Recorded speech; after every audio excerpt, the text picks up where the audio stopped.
பேசியிருக்கீங்க. கொஞ்ச நேரத்துக்கு முன்னாடியும் மயக்கம் மூடி பேசியிருக்கீங்க. ஹாய் மக்களே, வணக்கம். இன்னைக்கு பிக் பாஸ் ஹவுஸ்மேட்க்கு தரமான ஒரு சம்பவம் பண்ணிட்டாரு. என்னன்னா, பார்வதியும் கம்ருத்தியும் மைக்கை ஆஃப் பண்ணிட்டு மைக்கை மூடி வச்சுட்டு பேசிட்டு இருந்தாங்க. ஸோ இதை நைட்டே வார்ன் பண்ணாரு பிக் பாஸ். அதையும் இவங்க கேட்கல. மார்னிங்கும் கொஞ்ச நேரத்துக்கு முன்னாடி கூட அதையே திருப்பி பண்ணிட்டு இருந்தாங்க. அதனால கடுப்பான பிக் பாஸ் எல்லாரும் அப்படியே அந்தந்த இடத்துல நில்லுங்க அப்படின்னு சொல்லிட்டு அவர் பேச ஆரம்பிக்கிறாரு. எல்லாம் mushroom biryani, onion raita, egg எல்லாமே ரெடி பண்ணிட்டாங்க. சாப்பிட்றது கிட்டத்தட்ட ரெடி ஆகிட்டாங்க. மதியானம் லஞ்சு. அந்த டைமில் எல்லாரையும் அதே இடத்துல நிற்க சொல்லிவிட்டு பிக் பாஸ் வந்து பார்வதிட்டி கமருத்தீன்கிட்டயும் நீங்கள் மைக்கை ஆஃப் பண்ணிட்டு பேசிகிட்டு இருக்கீங்க, இப்போயும் பேசிகிட்டு இருந்தீங்க, கொஞ்ச நேரத்துக்கு முன்னாடி கூட பேசிகிட்டு இருந்தீங்க அப்படின்னு சொல்லி வார்ன் பண்ணுறாரு. அப்போ வந்து பார்வதி வந்து மன்னிப்பு கேட்குறாங்க. கமருத்தீன் மன்னிப்பு கேட்குறாப்புல. அது மட்டும் இல்லாமல் பிக் பாஸ் ஹிந்தியில் பேசுகிறாரு. இது வந்து ஹிந்தி பிக் பாஸ் கிடையாது எப்படின்னு. ஏன் அப்படின்னா, இவங்க நேற்று நைட்டு உருதுல பேசியிருக்காங்க.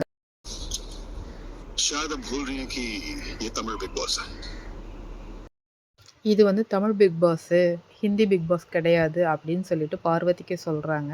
ஸோ பார்வதி கேட்டுட்டு சாரி பிக் பாஸ், சாரி அப்படின்றாங்க.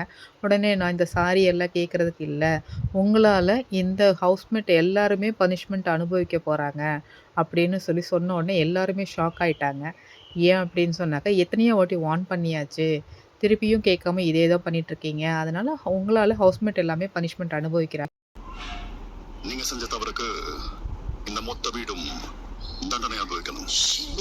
அதனால் இங்கே இருக்க காலையில் வந்து கிராசரிஸ் காலையில் நிறையா வந்துச்சு. அதில் வந்து நேற்று காலையில் வந்துச்சு. அதில் வந்து டீ, பால், காஃபி, எக்கு இது எல்லாத்தையும் கொண்டு போய் ஸ்டோர் ரூமில் வச்சுருங்க அப்படின்னு சொல்லிட்டாங்க. இதை கேட்ட அந்த பிளேட்டில் சர்வ் பண்ண அந்த எக்கு, இப்போ பாயில் எக்கு கூட கொண்டு போய் வச்சிட சொல்லிட்டாங்க. இதை கேட்ட உடனே ரொம்ப ஷாக் ஆகிட்டாங்க. ரொம்ப பார்வதியை டக்குன்னு நிறைய பேருக்கு வந்து டீ, காஃபி இல்லைன்னாவே ரொம்ப டென்ஷன் ஆகிடுறாங்க. ஸோ அவங்க எல்லாமே பால் வேணும், டீ வேணும்னு சொல்லி கேட்டுட்டு ரொம்ப முன்னாடியே பிரச்சனை பண்ணிகிட்டு இருந்தாங்க.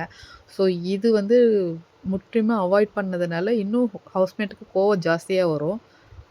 பார்வதி திரும்பி மன்னிப்பு கேட்டு பார்க்குறாங்க. ஆனால் பிக் பாஸ் எதுவுமே சொல்லலை. இதெல்லாம் கொண்டு போய் ஸ்டோர் ரூமில் வைங்கன்னு சொன்ன உடனே அந்த பிளேட்டில் இருந்த முட்டையெல்லாம் பவுலில் மாற்றி கொண்டு போய் வைக்கிறாங்க. ஸ்டோர் ரூமில் வைக்கிறாங்க. எக்கு எல்லாத்தையும் ஸ்டோர் ரூமில் வச்சுருங்க அப்படின்னு சொன்னாங்க. பிளேட்டில் இருக்க பாயில் எக்கு முதற்கொண்டு எல்லாத்தையும் வைக்க சொல்லிடுறாங்க. அதனால் அந்த பாயில் எக்கெல்லாம் அந்த பவுலில் கலெக்ட் பண்ணிவிட்டு கொண்டு போய் வச்சுட்டாங்க. பிக் பாஸ் ஒவ்வொரு வாட்டியும் சொல்லுறாங்க, ஆனால் இவங்க யாரும் செய்கிறது கிடையாது, சரியான டைமில் செய்கிறது கிடையாது. இன்றைக்கி காலையிலேயே கமருத்தீன் வந்து மைக்கு போடாமல் திருப்பி அமித் வந்து எல்லார்கிட்டையும் போய் அவங்கள பற்றின நல்ல விஷயங்களை சொல்லுங்கள் அப்படின்னு சொல்லியிருந்தாங்க. ஸோ ஒவ்வொருத்தர்கிட்டையும் போய் அவங்கள பற்றின நல்ல விஷயங்கள்லாம் கமருத்தீன் சொல்லிகிட்டு இருந்தாப்புல பனிஷ்மெண்ட்டாக.